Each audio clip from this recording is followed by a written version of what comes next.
How to fix Gmail not receiving email issues.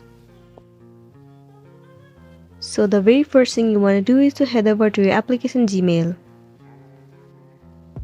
Make sure you are logged into your specific account. Tap on this three horizontal line at the top left corner. Scroll down and move into Settings. Once again scroll all the way down and over here you need to enable this option, Sync Gmail. Once it has been done, now the next thing you want to do is to head over to your settings of your device. Move into Apps. Head over to the application Gmail. Move into Storage and Cache. Over here you need to clear the cache and the storage of this application. While clearing the cache and storage will remove all of the unwanted bugs from the application. And it might also fix the issue that you have been facing on Gmail. Once it is done, now the next thing you want to do is go back and head over to Permissions.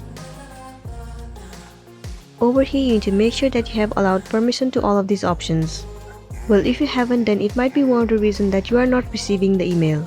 So once the permission is allowed, it might fix the issue that you have been facing and you'll be good to go. So that's it, and this was a tutorial video on how to fix Gmail not receiving the email issue. I really hope this video is going to be helpful for you. Thank you for watching it till the end.